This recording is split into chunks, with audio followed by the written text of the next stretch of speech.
Good morning, everyone. Happy Saturday, October 21st. This is the Spartan. Going to, I don't think it's going to be a long stream today. Going to basically go over the Russian losses over the last 24 hours. Going to do a little bit of an update on the helicopter wipeout by ATACMS a couple of days. Seems like, what is it? It's basically 2 days ago now. A little bit of update on the map, some grain, some Russian trolls, a hero or two, and then we'll call it a day or at least a morning. So today is day 605 of Russia's catastrophically bad 3-day special military operation. I still don't think they call it a war. I still think it's a SMO, the special military operation. I've even heard Russians say the English acronym SMO, which is awesome. Today's losses, in any other under any other lens would seem like an amazing day or a really, really good day. After yesterday, it seems like a massive letdown. Yesterday was, I think, an anomaly. I don't think we're going to see 1,380 troops lost again. I don't think. I mean, this is Russia, so anything's possible. Or 120 APVs or, what was it, 50 something tanks. But still, today is a great day as far as Ukraine's success. So 790 troops were removed from the battlefield. They'll no longer be taking part. 16 tanks, which is well above average. It's a really, really strong number again. Tanks are very, very difficult for the Russians to replace. And the ones they are when they are replacing them, I've seen Russian reports that they're producing like 1 to 2 T80s or T90s a month, but the warehouse, the factories where this work has been taking place, are very, very clean and photo op worthy factories where Shoigu's like walk through and you got a guy with a wrench and nothing else kind of pretending he's working on a tank. So I don't know if they're producing any new ones or not. I've seen some rolling off of trains, but at the same time those could have just been repaired. But anyways, taking out 16 tanks, under no way, shape, or form are the Russians able to produce 16 replacement tanks in a day, let alone a month. So you're digging into their stocks, which is great. 55 APVs, which armored personnel vehicles, which is huge. 21 vehicles and fuel tanks. Nah, it's not bad. I mean, I feel so silly saying that, but 21 vehicles and fuel tanks is actually kind of a low number. 5 artillery, low number. 4 UAVs, unmanned aerial vehicles. So good day really all around. Just nothing. It's not gonna get people out of bed. It's not gonna make people go bust out some live streams all of a sudden. This will be end of day for a lot of them. The good news too is that by my calculations, the Russians have now exceeded $93 billion, 93 billion US dollars in military losses since the special military operation began. So, and they don't have those that's like about 11 billion rubles. They don't have those rubles to replace all of this equipment. So they basically replace what they can, which is cruise missiles, Iskanders, that sort of thing, to basically attack shopping centers and hospitals, and whatever they can build from wash machines. So, anyways, moving on, a little bit of an update for the very, very successful ATACMS strike on Berdiansk and Luhansk airports yesterday, 36 hours ago, I guess it would be now. Initial estimates were that there was roughly 9 aircraft that were probably taken out. It's very, very difficult to confirm exactly what is completely removed off the battlefield, what was burned beyond recognition, what's damaged and not repairable, what's damaged and repairable. But more and more estimates are coming out as people kind of comb through satellite photos, and there's only a few satellite photos, and very few of them. I don't think any of them actually have or have any of the damaged vehicles from Luhansk, and I think some of the damaged vehicles from Berdyansk were already removed by the time the satellite took the picture. So you kind of have to look at the smudge marks and think, okay, well, something burned there. There was something else here. If there was something between these two burned smudges, maybe it didn't burn. But if it was that close, it had to have been severely damaged to the point where it's not worth saving, etc. So the estimate of 9 destroyed helicopters has now kind of been, I've seen 19 to 22. This particular person article, whatever, is basically quoting 20. Either way, massively successful. By all accounts, the belief is that there was one ATACMS that was shot at the Luhansk airport. Not confirmed, but the belief is one, possibly two. And I think the strong belief, based on a launch video, missile porn that we saw, was that there was 3 ATACMS that were shot at the Berdyansk airport. Now, when we say shot at, that means, I should correct myself, that actually means struck. There is a very good chance that more than 4 to 5 in total were shot at the 2 air bases, and of those that were fired, half of them, 2/3 of them didn't make it through. I haven't seen any credible claims from Russian air defense that they shot down any ATACMS, but I'm sure there's a chance that they could have. So we'll say 4 to 5 ATACMS struck those 2 airports. So that's less than $4 to $5 million, and each one of these Ka-52s, Alligators, right here, which is the most advanced attack helicopter, my goodness, words today. These are $16 to $17 million, depending on the variant. So let's just say 10 of them were taken off the battlefield. That's $170 million. And then you've got your Mi-8s, which, excuse me, the belief is the other helicopter that was taken out. We'll attribute 10 Mi-8s are off the battlefield. They're $8 million each, approximately. So we'll say that's $80 million. So between the two, that's $250 million worth of helicopters potentially taken off the battlefield. One, that's super expensive. Two, if you took out any flight crew by chance, it takes 3 to 4 years to properly train up a flight crew, so that they're off the battlefield. But 3, they do not have the ability to replace these aircraft. They're building Iskanders, they're building other types of missiles, that sort of thing. There are no Ka-52s, to my knowledge, rolling off of the assembly line. We saw one photo op of a walkthrough of one air quote manufacturing facility, and I think that was quickly debunked as basically a complete photo op, and nothing was coming out of that factory. So what they have is what they have, and they're not replacing them. So to take out $250 million worth of helicopters and to make those helicopters basically irreplaceable at the moment is fantastic.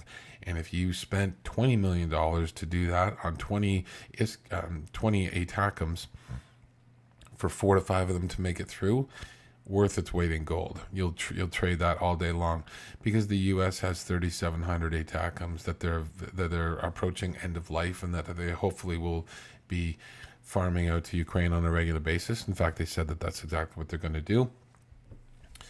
So it's not really costing the Ukrainians anything. It's not costing the U.S. anything, because they were all going to be dismantled, and it was going to take money to take them apart and decommission them.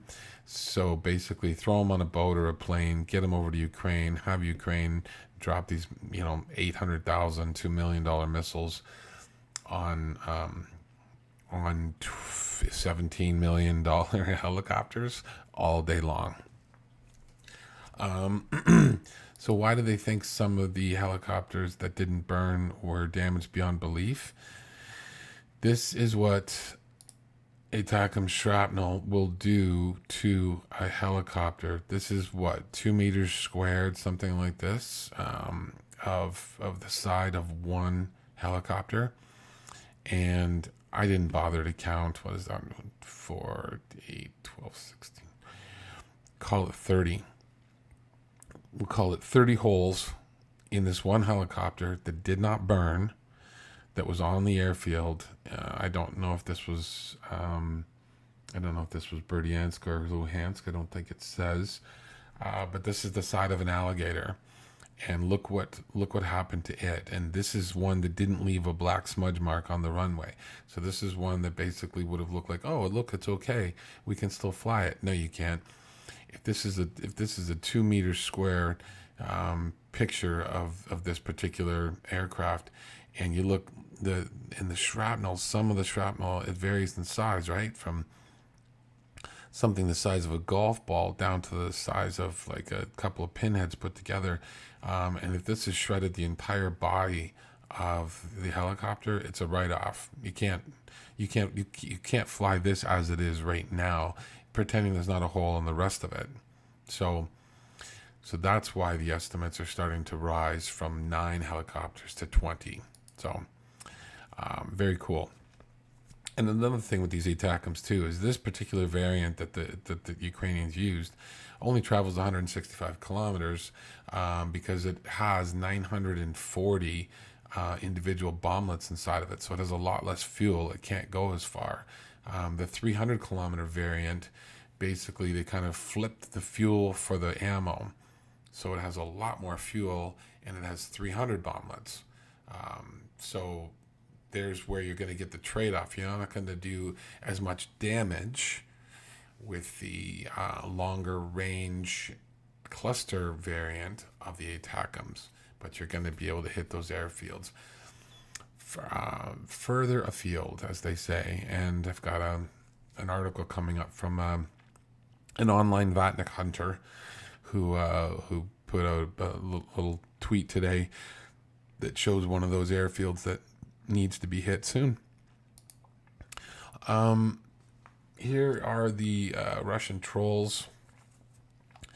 This particular gentleman here, he himself and his guests have espoused things just like basically killing Ukrainian babies and doing all sorts of horrible things. He's a horrible individual. He's starting to call things out a little more frankly, like failures and depression and that sort of thing, which is great to see. Let's see if we can. So he's basically talking about the losses after the ATACMS strike. There was practically nothing left undamaged on the 2 airfields. I will not mention and please our opponents the amount of equipment that was damaged. So he's basically trying to adhere to OPSEC. Поврежденного на 2 аэродромах не осталось практически. Я не буду называть и радовать наших оппонентов количеством техники, но это то количество, которое заставило меня в моем ролике материть. This is the amount that made me swear in my video. Once again, I say that there were a lot of casualties and deaths. I will not make our opponent happy by saying. Еще раз говорю, там и 200-х, и 300-х очень много. Могу не обрадовать наших оппонентов, все летчики живы. Но помимо... All the pilots are alive, but there are other guys besides those pilots whose profession is no less important. I will not name numbers. I just think that we should у летчиков есть и другие ребята, не менее важные, профессия которых там не менее важна. И вот там цифры, я еще не буду ничего называть. Я просто считаю, что надо взять полковника, генерала, вот прямо вырвать у него epaulets from the colonel, general, and make them eat them. So basically, whoever's in charge of air defense, the bases, that sort of thing, they should basically have their rank torn off their shoulders and forced to eat them. Tell me, please. There was information that these... Скажите, пожалуйста, значит, была информация о том, что эти ракеты 160 километров дальности, которые, как вы прогнозируете, вот с максимальной дальностью они когда будут предоставлены? Какой прогноз? I think that after such a successful for them and extremely unsuccessful for us, use the next supply. They don't need a lot of them, these cluster missiles. So he's basically saying that he thinks the 300 km versions are coming soon. Я думаю, что в самое ближайшее время следующая партия. Им же много их не надо. Надо понимать, что эти кассетные ракеты с кассетной боевой частью, они бессмысленны that was a против unitary окопов. warhead. With cluster warheads are pointless against trenches unless against equipment. They can hit something in the open, hit a train station, a tent camp. Это понятно. Они бесполезны против техники. Они вот могут только что-то вот на открытой местности. Условно ударить по вокзалу какому-нибудь, ударить по палаточному лагерю или вот ударить по... Airfield. So they don't need a lot of missiles. Most likely in the near future, I predict it will be Zhankoi, Belbek. Поэтому много ракет передавать им не надо. Скорее всего, в ближайшее время и, скорее всего, опять в Ангу это... So basically, it's good points all around, right? So one, you don't know when the 300-kilometer variants are coming. Two, the 300-kilometer variants come in a couple of variants of themselves, which is one, another cluster munition variant, but also there's the unitary warhead, which basically is like one big warhead. Using a 300-kilometer or 165-kilometer unitary warhead against an airfield doesn't make sense unless it's your last resort, because of the fact that while it's going to do some serious damage and leave a massive crater, it might take out 2 planes, 2 helicopters, right? Whereas you drop in a cluster munition variant, it's going to have, I think it is a 200, each one is a 200 square meter spread, I believe. So one particular cluster munition can take out 4 to 5 helicopters depending on their spacing, because the Russians are renowned when they're on the airfield, when they're on the tarmac, having 30-35 meters in between each helicopter, right? Whereas the unitary warhead will be amazing against something like the Kerch Bridge, other structures, buildings, you know, HQ head, Sevastopol, Black Sea headquarter buildings, things like that. Similar to what you saw the Storm Shadow do and the Scalp do, the ATACMS with the unitary warhead, it could hit the Kerch Rail Bridge or the Sevastopol HQ building and take them out in one hit. You don't need multiples. That's how powerful these explosives are. But you drop a cluster munition on the Kerch Bridge, it's going to hit some cars, maybe do a little bit of superficial damage. It's still usable. It doesn't penetrate buildings, that sort of thing, right? So you got to use them on the targets that make sense. Moving on to, actually should have put this in a different order. What do I have here? Yeah, okay. Anyways, so this is, I'm jumping around a bit, but this is basically in the Avdiivka area, and I just wanted to show you what is astounding. How you have a 1, 2, 3, 4, 5. You have a 5-vehicle column of tanks. All looks like T-72 B3s, probably, possibly, hard to tell, with heavy cope cage and contact ERA armor on them. They are driving by 1 or 2 previous columns that had come through and been absolutely wiped out. And that is 1, 2, 3, 4, 5, 6, 7, 8, 9, 10. That is 10 previous vehicles that have been wiped out. And to me, it almost looks like these are older, these are newer, right? It almost looks like it's happened 2 more times before, but at least 1 more time before. So imagine these guys in these tanks chugging along and just seeing this carnage of your previous unit platoon mates, whatever, all wiped out, and your commander says, go on, go do what they couldn't do, travel the exact same road, no air cover, no nothing. So I'm glad they're doing it. I'm just saying it's just astounding that they are doing it.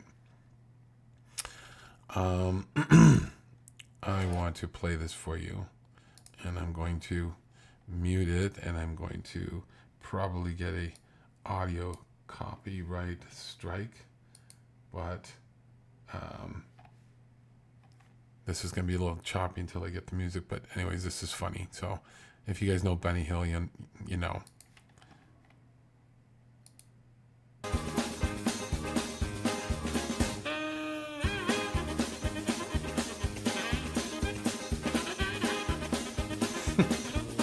This music kills me. And I was in the military, and I can tell you right now, whatever they're doing, it makes no sense whatsoever. They're bringing out troops on an APV, and they're picking up troops from the same spot in the APV, and they're almost running over those troops. This guy looks like he's drunk. No, I think it's stuck. I don't know.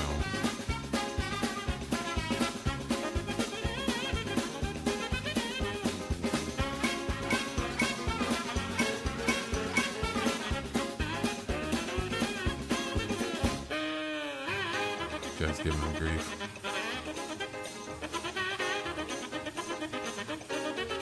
Now they all get back in the APV that they just got out of, or some of them do, which makes no sense to me whatsoever.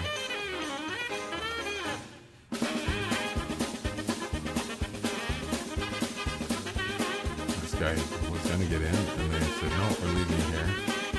So now they've left 6 or 7 guys that they dropped off, 6 or 7 guys, and now they've driven these guys out to the middle of a field with 0 cover.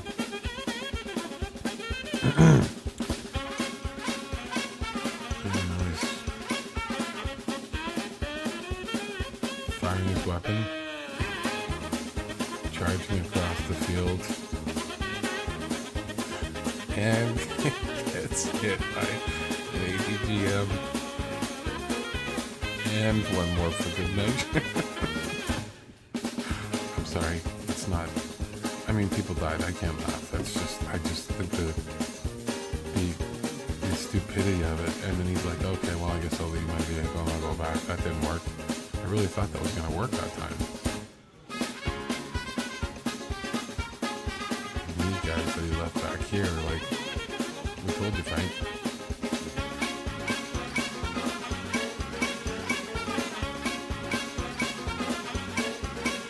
I don't think his name's Frank, but anyways. There was me doing some audio over what is already a comical video. If I got copyright strike for that, oh well. I wanted to show you this map really quick. In my favorite little area of the map, which is the Dnieper River. I've seen some different people kind of throwing out some measurements and that sort of thing. So this is Andrew Perpetua's map, which is fantastic. And it is up to date as of, I think, yesterday at 6 o'clock or something like that. So basically this shows obviously the Ukrainian held side of the Kherson Oblast and the Dnieper River. This is the Russian held side. This yellowy kind of color in here is contested. These are all the islands, deltas, swampy little areas, that sort of thing.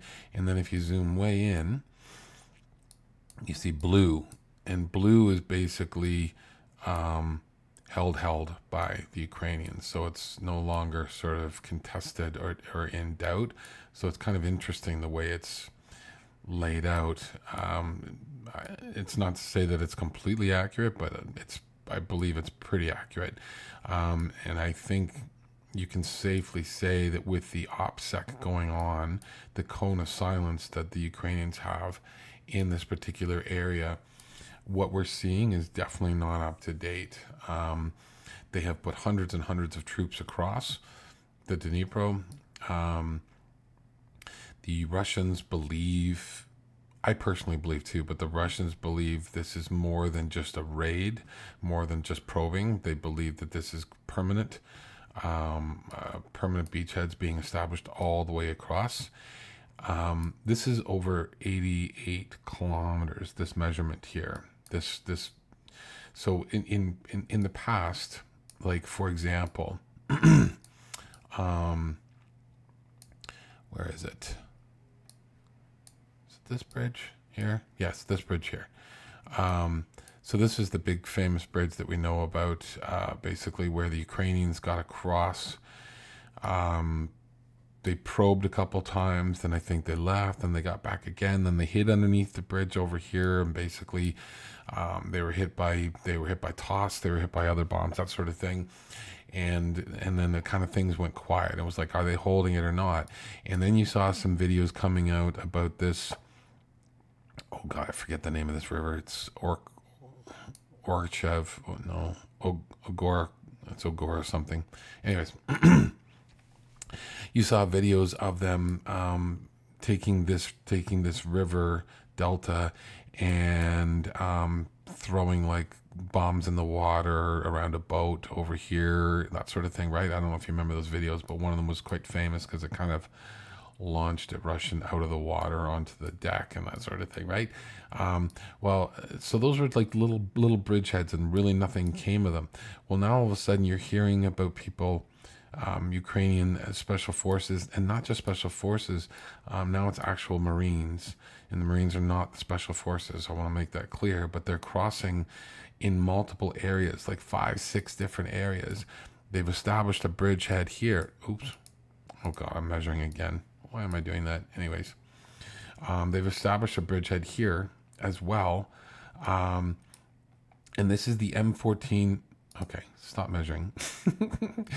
This is the M14, M17 highway intersection. And as I said in the previous video, if you cut off that highway, for example, right here, and let's say right here, or right here, you have basically starved out the ability for a 40-kilometer section of the riverbank for any Russians there to be resupplied, because this is kind of like a more of an east-west, and this is kind of more of a north-south supply road, all going down to the M17.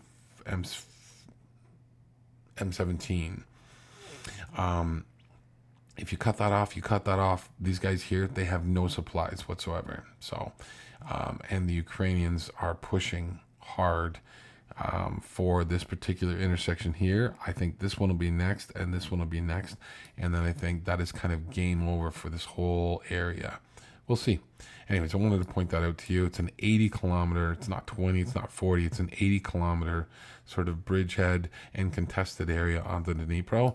And I very well could be wrong. They could all go back across the river and laugh about their exploits, but I think that they are probing across an 80-kilometer front and looking for the softest underbelly part of it, and they're going to push, but we'll see. This is somebody that I recommended you follow. It's Norma Stitz, Maryland, the Vatnik Hunter. There is her Twitter handle. She put some good information out there. This one is about the Sevastopol Air Base that the Russians are complaining about, that has no protection. Of course, come on, it's going to freeze. Are you serious? Oh, circle of death. This far into, I'm definitely not re-recording this. Come on. There we go. Sevastopol. Those same photographs of the Belbek airfield taken by American satellite that colleague Rybar writes about. Comrade Zivov rightly notes that the fact that the planes, as if nothing had happened, are not covered and not protected from missiles, drones. The author of the channel has been haunted by the questions for more than a year now. What events need to happen for those in charge to finally learn from these mistakes? So I was having actually this conversation with Norma Stitz about that people like us notice these things and know something has got to change. And I apologize, I just can't zoom on these pictures. Whereas the Russian military does not. So here I really, really wish I could zoom in on this. I apologize, but it's not translating to my PC. But these are basically planes. These are Russian warplanes at the Belbek air base north of Sevastopol, completely uncovered. And when when the translation says uncovered, it can mean a couple of things. As we know, things get lost in Russian translation. One, it can mean that they don't have revetments, you know, the dirt berms around the planes. Two, it could mean concrete structures over, like a hangar over top of these planes. Three, it could mean air defense. I think in this case it means revetments and concrete structures. However, they also know that in Sevastopol, boats, planes, bases, people, everything has been hit, and very little has been done from an air defense standpoint. So they could mean all three. But as Norma rightly points out, and as this complainer points out, these planes are sitting out in the wide open, ready to be hit, and whoever these smarties are on the ground are basically saying what needs to happen. Like, do we need to get struck by storm shadows, scalps, ATACMS, drones, something else, and have all of these jets wiped out before somebody does something like move them or cover them? And yeah, that's pretty much what's going to happen. By my count, it's 1, 2, 3, 4, 5, 6, 7, 8. 8 there. 9, 10, 11, 12, 13, 14. And then I can't really tell on this one, but at least 14 planes. These look like Su-35s, potentially. It's really hard to tell. Call them $30 million planes. Some of them are more, some of them are less. The higher end ones are $45 million, but we'll call them $30 million planes. That's $450 million roughly of planes sitting there out in the open. You could spend $1 million and build concrete bunkers or concrete hangars for them, and that would be the best money that you ever spent. But nobody spends that money on them. They're not putting $1 million into these airfields to make them drone proof or missile proof, or at least to hide where the plane is actually parked. They just leave them out in the open. There's no communication. There's no brain power going on whatsoever. So anyways, it's a really good post. So give Norma a follow, and you know, and keep up on some really good news that she puts out there, and she hunts down like trolls and bad accounts too. So it's fun to watch and take part in. NOL reports Ukraine and Latvia have tested a new grain corridor, which allows transporting Ukrainian grain to ports in the Baltic states by rail. The first test train with Ukrainian grain was unloaded in the capital port of Riga. Chairman of the Committee of Verkhovna Rada of Ukraine on Finance, Tax, and Customs Policy, Daniil Germantsev, said. I nailed all of that. And no, I'm not bilingual, but I know I sound it. It's amazing. So where is this grain corridor? Oh, where'd my map go? What did I do? What am I doing here? Yeah, that's in the wrong spot. Sorry, I meant to do this. So it's an interesting, it's sad that it's needed, because I think the way the grain corridor was working in the past in the Black Sea on its own was amazing. But on the flip side, one, the Russians pulled out of the grain deal. Two, they started targeting Sevastopol and the other ports where grain is loaded or unloaded.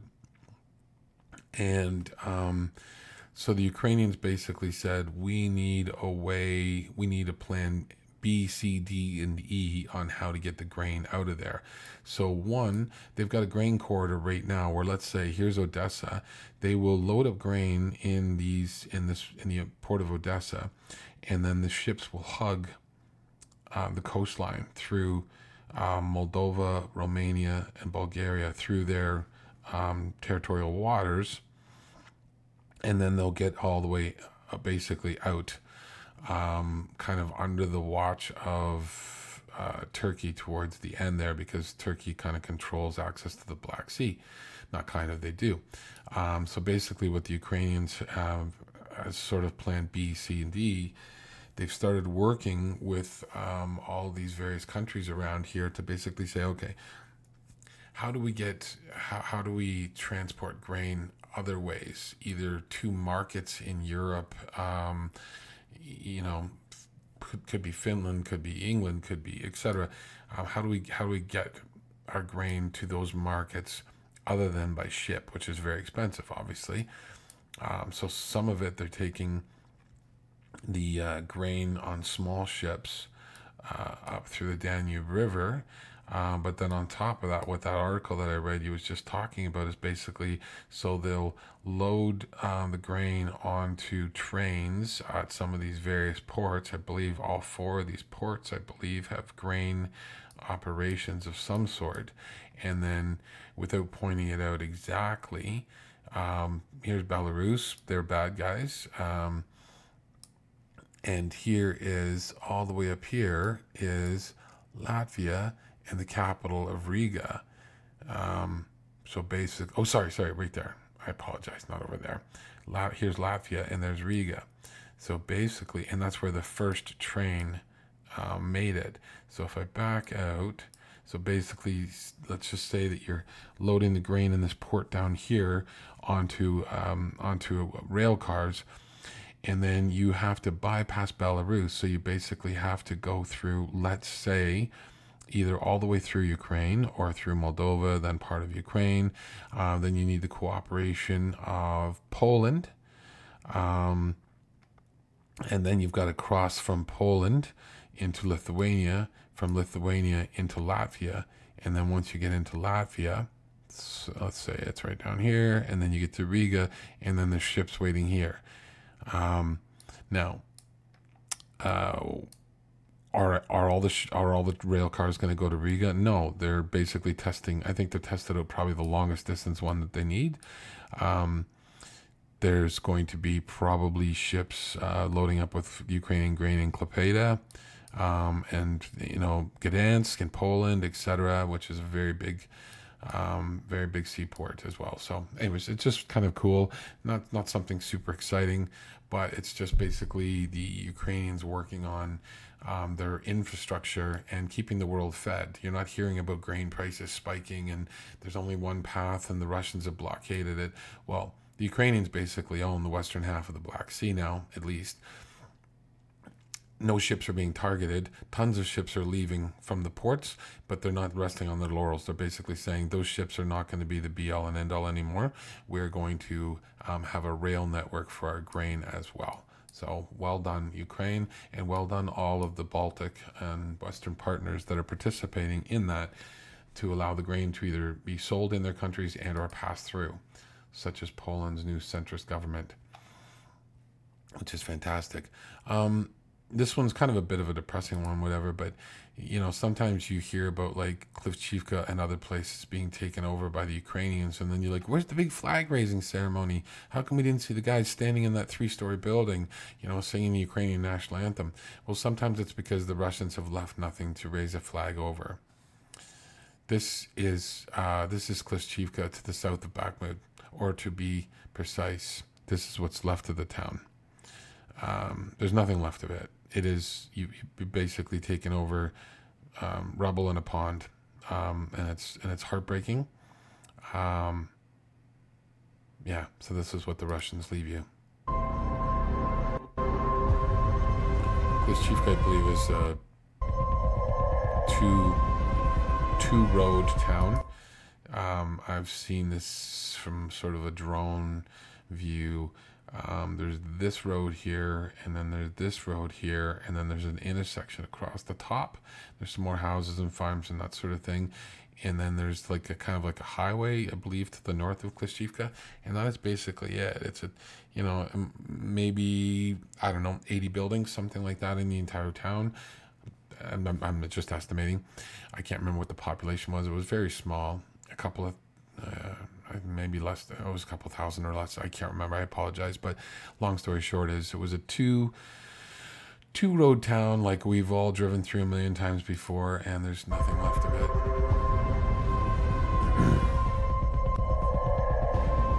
can see it's like farms bordering the main road.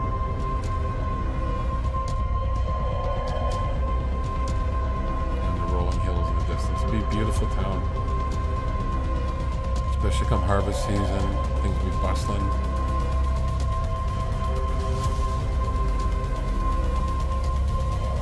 Probably the church, I guess. Solid building.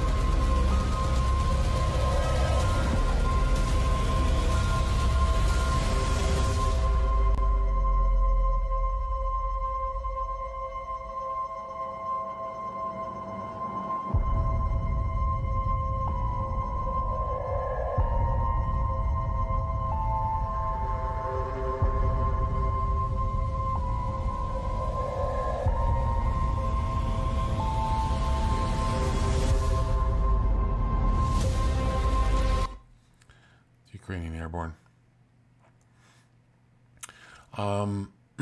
Yeah, and I mean, even seeing those trees too, and you think to yourself, "Oh, it must be fall. Look, there's no leaves on the trees." No, that's it could be the dead of summer. All those trees have had their branches and leaves and everything just shredded, bark shredded off of them by the constant explosions, etc., to the point where it looks like some sort of a hellscape. It'll all grow back eventually. The dead trees will be taken down. The ones that have some something left of them will grow back stronger. Just like Ukraine, they'll grow back stronger. Getting close to the end here, just thought this was a really cool poster. Be a real patriot. Join NAFO. Fighting nonsense since 2022.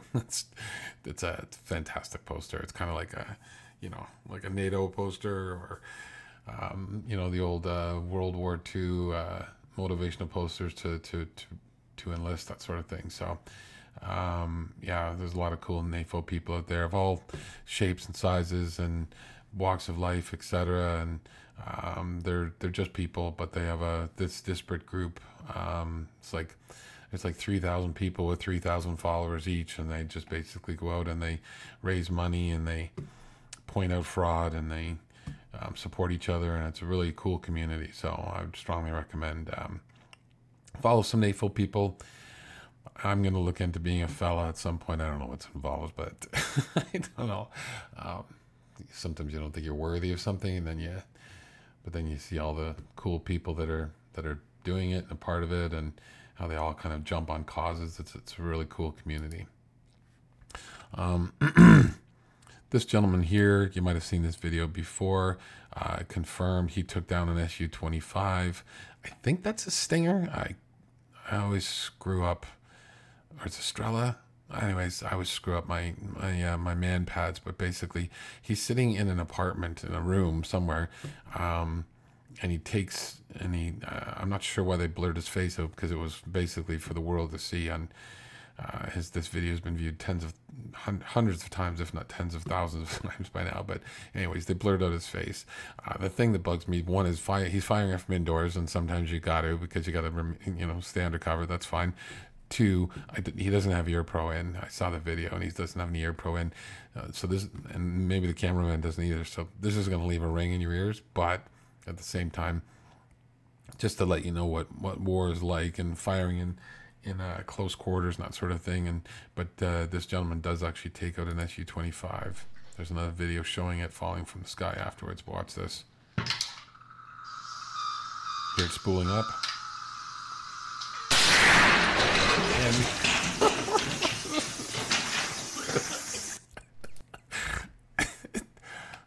Sorry, one more time. It takes out the drywall, and they got to know what's going to happen. Like, what's the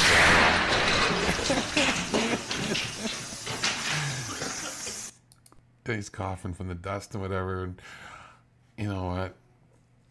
I've fired my rifle in an indoor firing range with 5 other people on bunk beds firing at the same time, and we all had ear pro on, and it was still very, very loud. And it was a much bigger room than this. It was an indoor firing range. So to have I can only imagine the ringing in this guy's ears and his cameraman after that. And I'm sure they knew what they were doing, but anyways, cracks me up. As long as they're okay, it's funny. Last thing, I just wanted to show you a leader. This is basically President Zelensky. In the Kherson region, I always say Kherson. I know how to pronounce it. It's the Kherson region, Mykolaiv region. Our people, our strength. I thank them for the resilience, for defending Ukraine and Ukrainians, and for bringing the energy of their character, the powerful Ukrainian character, to our country. I truly love this man. He is sometimes why is Twitter? Come on, Elon. This is not my computer. Sometimes the moment makes a leader. Sometimes the leader makes the moment, if you know what I mean. Vladimir Zelensky was not a popular leader prior to February 24th, 2022. Some people called him weak, the way Putin pushed him around, the way Trump pushed him around, etc. And then on the day when the Russians invaded on February 24th,